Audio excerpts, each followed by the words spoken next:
The letter trembled in my hands, its contents threatening to shatter the peaceful life I'd built. I read it again, hoping the words would somehow rearrange themselves into something less devastating. They didn't. "Sarah?" Ethan's voice floated up from downstairs. "Everything okay?" I swallowed hard, stuffing the letter into my pocket. "Fine, honey. Just sorting through some old papers." The lie tasted bitter on my tongue. Ethan and I had always prided ourselves on our honesty. But how could I confront him with this? How could I ask my husband of 15 years if he'd been living a double life? I made my way downstairs, plastering on a smile as I entered the kitchen. Ethan stood at the stove, stirring a pot of his famous chili. The domestic scene felt surreal now, tainted by the weight of the secret in my pocket. "There you are," he said, flashing me that boyish grin that had first stolen my heart. "Taste this for me, will you?" I obliged, letting the spicy flavors dance on my tongue. It was delicious as always. But the warmth of the chili couldn't chase away the chill that had settled in my bones. "Perfect," I managed, forcing a smile. Ethan's brow furrowed. "You sure you're okay, Sarah? You look a little pale." I waved off his concern. "Just tired from work. Nothing a good night's sleep won't fix." He nodded, seemingly satisfied. "Well, dinner's almost ready. Why don't you set the table?" As I laid out plates and silverware, my mind raced. Should I confront him now? Or wait until I had more proof? The letter had been anonymous, after all. But the details, they were too specific to be a random accusation. We sat down to eat, the silence between us growing heavier with each passing moment. Ethan chatted about his day at the office, oblivious to my inner turmoil. "Oh, I almost forgot," he said suddenly. "Your sister called earlier. She wants us to come over for dinner this weekend."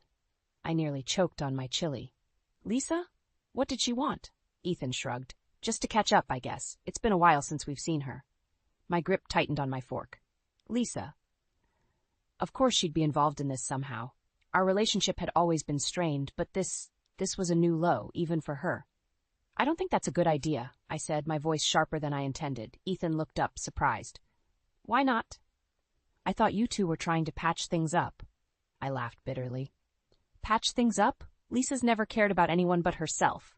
"Sarah," Ethan said, his tone gentle, "what's really going on? You've been acting strange all evening." For a moment I considered telling him everything, but the words caught in my throat. Instead, I pushed back from the table, my chair scraping loudly against the floor. "I need some air," I muttered, heading for the door. "Sarah, wait." But I was already gone, stepping out into the cool night air. My hand slipped into my pocket, fingers brushing against the crumpled letter. I pulled it out, reading it one more time in the dim glow of the porch light. The words seemed to mock me now. "Your husband isn't who you think he is. Ask him about July 15th, 2010. Ask him about the cabin in the woods. Ask him about the baby." I closed my eyes, fighting back tears. When I opened them again, I saw Ethan watching me from the window, concern etched across his face. In that moment, I knew our life would never be the same. The perfect marriage, the successful careers, the plans for our future. It all felt like a house of cards, ready to come crashing down. And somewhere out there, I was sure Lisa was laughing. I stood outside Lisa's apartment, my hand poised to knock. The familiar dread I always felt around my younger sister churned in my stomach. But I needed answers, and Lisa was the only one who might have them. Taking a deep breath, I rapped on the door. Moments later, it swung open, revealing Lisa's perfectly made-up face and designer outfit. Well, well," she drawled, leaning against the doorframe. "If it isn't my successful big sister, to what do I owe the pleasure?" I pushed past her into the apartment, ignoring her sarcasm. "We need to talk, Lisa." She closed the door, her eyes narrowing. "About what?" I pulled the crumpled letter from my pocket, thrusting it towards her. About this. Did you send it?" Lisa barely glanced at the paper. "I have no idea what you're talking about." "Don't play dumb," I snapped. "It's about Ethan. About a baby. What do you know?" For a split second, something flashed across Lisa's face. Surprise? Fear? But it was gone so quickly, I couldn't be sure. "Sarah," she said, her voice dripping with condescension, "I think you're losing it. Why would I know anything about Ethan's secrets?" I clenched my fists, fighting the urge to shake her. "Because you've always been jealous of what Ethan and I have. You've always tried to come between us." Lisa laughed, the sound grating on my nerves. Oh, please, not everything is about you, sis. Maybe Ethan just got tired of playing house with Little Miss Perfect. Her words hit me like a slap. What's that supposed to mean? She shrugged, moving to pour herself a glass of wine. Nothing. Just that maybe there's more to your precious husband than you know. I watched her, my suspicion growing. You do know something, don't you? Tell me, Lisa, what happened on July 15th, 2010? The wine glass froze halfway to her lips. What? July 15th, 2010, I repeated. The cabin in the woods, the baby. What do you know? Lisa set down her glass, her composure slipping. I don't know what you're talking about, but I could see the lie in her eyes. You're protecting him, I realized. Why? What hold does Ethan have over you? Get out, Lisa hissed, her face flushing. You're crazy, Sarah. Always have been. Always will be. I stood my ground. Not until you tell me the truth. Lisa's eyes darted around the room, like a cornered animal. Then suddenly she lunged for her phone on the coffee table. What are you doing? I demanded. Calling Ethan, she spat. He needs to know how unhinged his wife has become. I moved without thinking, grabbing her wrist. Don't you dare. We struggled for a moment, Lisa's manicured nails digging into my skin.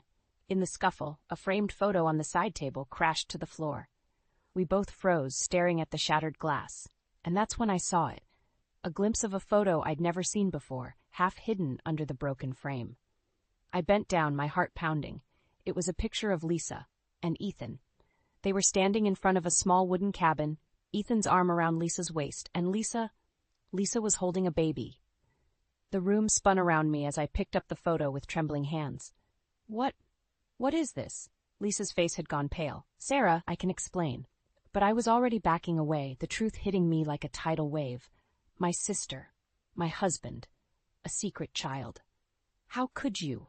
I whispered, my voice breaking. Lisa reached for me, her eyes pleading. Sarah, please. I shoved past her, stumbling out of the apartment.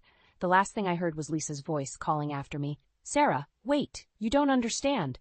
But I understood all too well. As I ran down the stairs, clutching the damning photo, I realized that everything I thought I knew about my life had been a lie. And the worst part? This was only the beginning. The drive to Ethan's parents' house was excruciating. I gripped the steering wheel, my knuckles white, as Ethan chatted about work beside me. How could he act so normal when our world was crumbling? Sarah? Ethan's voice broke through my thoughts. You missed the turn. I jerked the wheel, making a sharp U-turn. Sorry, I was distracted. Ethan frowned. You've been distracted a lot lately. Is everything okay? I wanted to scream, to confront him about the photo, about Lisa, about everything, but not here, not now. I'm fine, I lied. Just stressed about work. We pulled into Lyle and Martha's driveway, the familiar two-story colonial looming before us. I'd always felt welcome here, but today the house seemed to hold secrets of its own. Martha greeted us at the door, her smile warm but her eyes sharp. Sarah, dear, and Ethan, my boy. Come in, come in. As we stepped inside, I noticed Martha's gaze lingering on Ethan, a silent exchange passing between them. My suspicion deepened. Lyle emerged from his study, clapping Ethan on the back. Good to see you, son. Sarah, you're looking lovely as ever. We settled in the living room, making small talk about work and the weather. But there was an undercurrent of tension, like a live wire running beneath the polite conversation. So, Martha said, setting down her teacup, when are you two going to give us some grandchildren?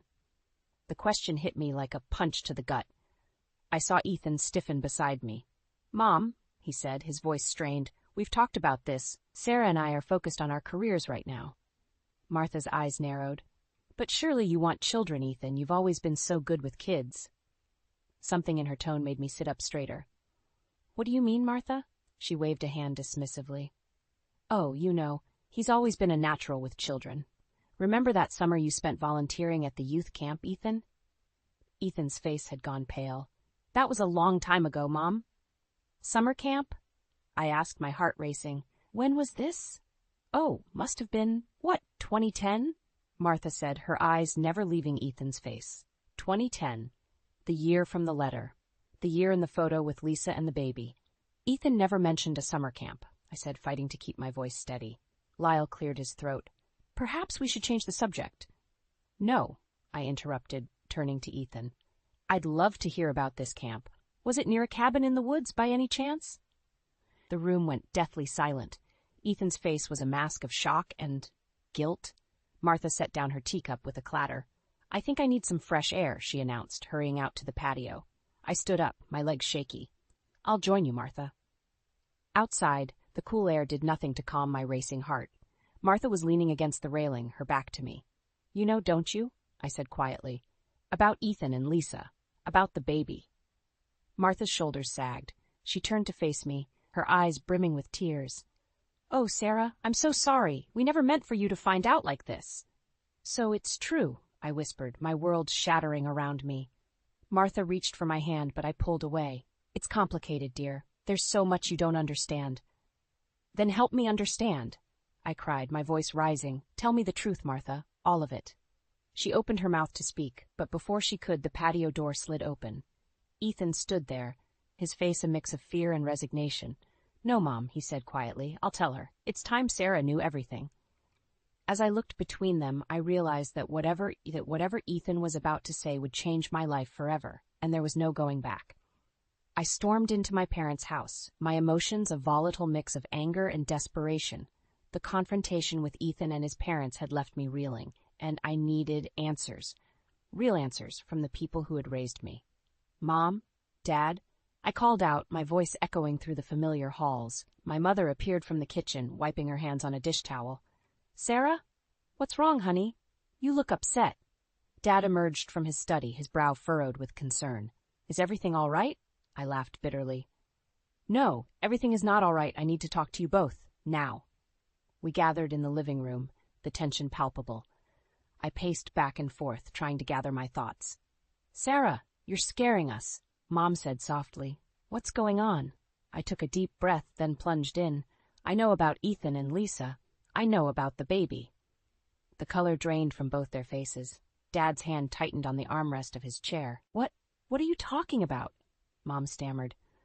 "Don't," I snapped. "Don't lie to me. Not anymore. I found a photo of them together with a baby at some cabin. And Ethan's parents, they know something too. I want the truth. All of it." My parents exchanged a look that spoke volumes. Dad sighed heavily, suddenly looking much older than his years. "Sarah, honey," he began, "it's complicated." "Stop saying that," I shouted, my composure finally breaking. "Everyone keeps saying it's complicated, but no one will tell me what's really going on." Mom reached out to me, but I jerked away. "We were trying to protect you," she said, her voice trembling. "Protect me?" I scoffed. "By lying to me for years? By letting me marry a man who had a child with my own sister?" Dad stood up, his face grave. "It wasn't like that, Sarah. At least she was in trouble. Ethan was trying to help." "Help?" I repeated incredulously. "By fathering her child?" "No," Mom interjected. "Ethan isn't the father. He never was." The room spun around me. "What?" Dad took a deep breath. "Lisa got mixed up with some bad people. She was young, naive. When she found out she was pregnant, she was scared.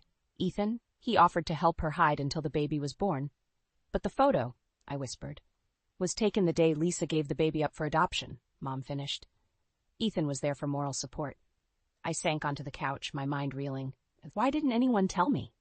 "Lisa made us promise," Dad said.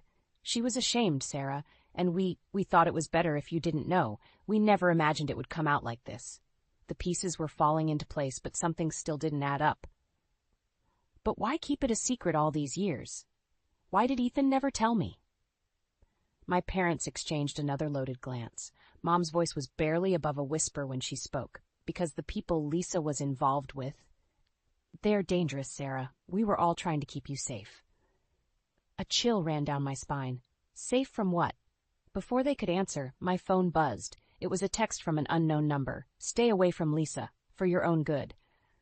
I showed the message to my parents, watching the color drain from their faces once again. "Oh God," Mom breathed. "They've found her." Dad's voice was urgent. "Sarah, listen to me. You need to leave town. Now. Don't tell anyone where you're going. Not even Ethan." "But—" "No buts," he insisted. "We'll explain everything later, I promise. But right now, you need to go. Please, Sarah. Trust us." As I looked into their frightened eyes, I realized I had a choice to make. Stay and demand more answers, or run from a danger I didn't fully understand. With shaking hands, I grabbed my keys. "I'll call you when I'm safe," I promised. As I rushed out the door, I knew nothing would ever be the same again. The truth I'd sought had only led to more questions, and now it seemed it had put my very life in danger. I paced the living room, my nerves frayed to the breaking point. It had been 3 days since I'd fled my parents' house, and Ethan still hadn't come home. My calls went straight to voicemail, my texts unanswered. The silence was deafening. A knock at the door made me jump.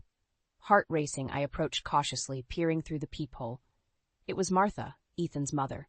I opened the door, my voice trembling. "Martha, what are you doing here?"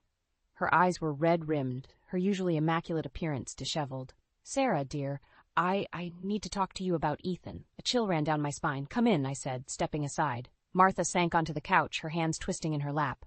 "Have you heard from him?" I shook my head. "Nothing. I was hoping you had." She closed her eyes, a tear slipping down her cheek. "He's gone, Sarah. He left a note. Oh, God, I can't believe this is happening again." "Again?" I repeated, my mind reeling. "What do you mean, again? Martha, what's going on?"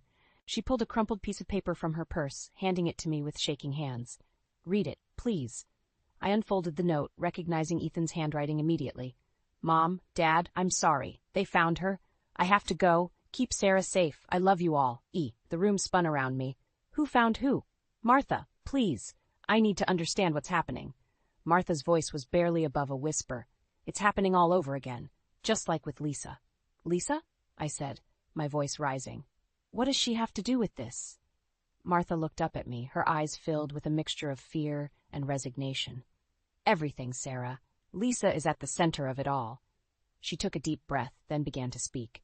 "Years ago, before you and Ethan were married, Lisa got involved with some very dangerous people. A criminal organization. She thought she was in love, but she was being used." I sank into a chair, my legs no longer able to support me.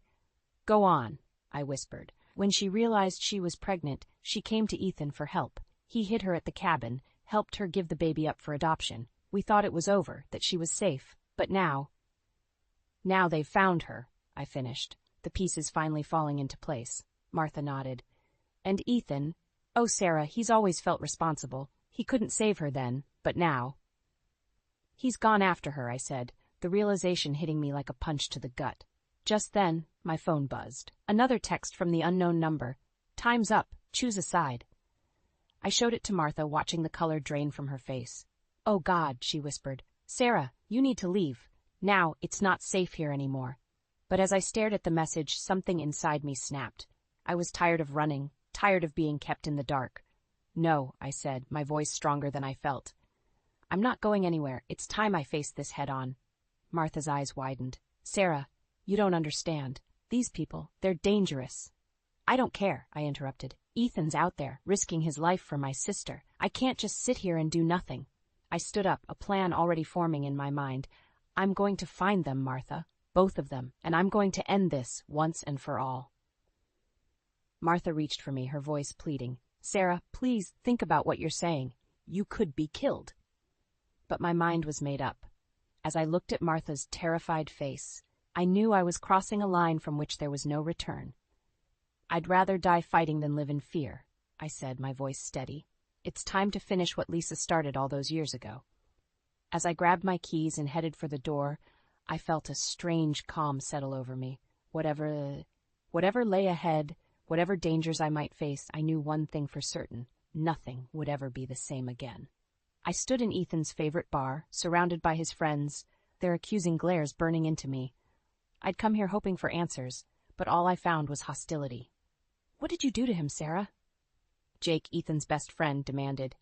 "He was fine until that night he came home from your parents' place." I flinched, remembering the argument that had preceded Ethan's disappearance. "I didn't do anything.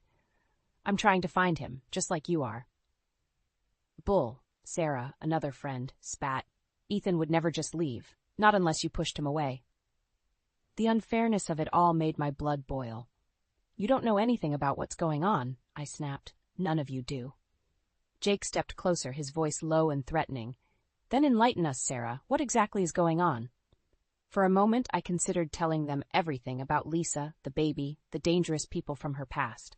But the memory of that threatening text message stopped me.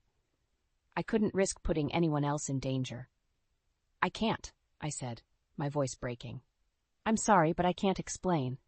The group's hostility seemed to intensify. I felt cornered, outnumbered. "Maybe you should just go," Sarah said coldly. "We'll find Ethan ourselves." As I turned to leave, defeated, my phone buzzed. Another text from the unknown number. "Tick-tock, Sarah. Time's running out for Ethan and Lisa." My heart raced. I had to get out of here, had to keep searching. But as I reached for the door, a hand grabbed my arm. "What's that?" Jake demanded, having seen the message over my shoulder. "Who's threatening you? And what does Lisa have to do with this?" Before I could answer, the bar's TV caught my attention. A breaking news banner flashed across the screen. "Local businessman Ethan Roberts and sister-in-law Lisa Carter missing. Foul play suspected." The room fell silent as everyone turned to watch. My legs gave out, and I sank onto a bar stool, my world crumbling around me. The reporter's voice seemed to come from far away. "Sources say Roberts and Carter were last seen entering an abandoned warehouse on the outskirts of town. Police are treating their disappearance as suspicious." "Sarah," Jake's voice was gentler now, tinged with concern. "What the hell is going on?" I opened my mouth to respond, but my phone buzzed again. This time it was Martha calling. "Sarah," she sobbed as soon as I answered. "They've taken Lyle. They left a note. They want you to come alone to the warehouse. Oh, God, Sarah, what are we going to do?" The room spun around me. Ethan, Lisa, and now Lyle, all in danger because of me. Because I'd started asking questions, because I'd refused to let sleeping dogs lie. "I'll handle it, Martha," I heard myself say, my voice sounding strangely calm. "Just stay where you are. I'll bring them all home." As I hung up, I realized Ethan's friends were staring at me, their expressions a mix of confusion and growing understanding. "Sarah," Jake said slowly, "whatever's happening, you don't have to face it alone. Let us help." For a moment, I was tempted. But then I remembered the threats, the danger. I couldn't risk anyone else's life. "I'm sorry," I said, standing up. "But this is something I have to do on my own." As I walked out of the bar, my heart pounding and my mind racing, I knew I was walking into a trap. But I had no choice. Ethan, Lisa, Lyle, their lives were in my hands now. With each step towards my car, towards the warehouse where my fate awaited, I felt a strange mix of terror and determination. Whatever happened next, I knew one thing for certain. By the end of this night, everything would change. And I had to be ready for whatever came my way. The church was packed for Lyle's funeral. I sat in the front pew, numb with grief and exhaustion. The past week had been a blur of police interviews, sleepless nights, and unanswered questions. Martha sat beside me, her hand clutching mine, both of us lost in our sorrow. As the minister began his eulogy, a commotion at the back of the church caught my attention. I turned, and my heart stopped. There, standing in the doorway, was Ethan, and beside him, looking pale and shaken, was Lisa. A collective gasp rippled through the congregation. Martha's grip on my hand tightened painfully. "Sarah," she whispered, her voice trembling, "what's happening?" I couldn't answer. I was frozen, watching as Ethan and Lisa made their way down the aisle. Ethan's eyes were fixed on me, a mixture of guilt and determination in his gaze. They reached the front, and Ethan spoke, his voice carrying through the stunned silence. "I'm sorry for interrupting, but there's something we need to say, something that can't wait any longer." The minister stepped aside, clearly at a loss. I stood up, my legs shaking. "Ethan," I said, my voice barely above a whisper, "where have you been? What's going on?" He took a deep breath, glancing at Lisa before turning back to me. "Sarah? We've been hiding from the people who were after Lisa, the ones who killed Lyle." A murmur ran through the church. I felt like I was in a nightmare, unable to wake up. "But that's not all," Lisa chimed in, her voice small and frightened. "Ethan and we've been—" "No," I said, shaking my head. "Don't say it. Please, don't say it." But Ethan pressed on, his words like daggers to my heart. "We've been having an affair, Sarah. It started when I went to help Lisa hide. I'm so sorry. We never meant for it to happen, but—" The world tilted around me. I heard Martha's shocked gasp, felt the weight of everyone's stares. But all I could focus on was the crushing pain in my chest. "How could you?" I whispered, tears streaming down my face. "After everything we've been through, how could you do this?" Ethan reached for me, but I jerked away. "Sarah, please. You have to understand. We were scared. We thought we were going to die. It just happened."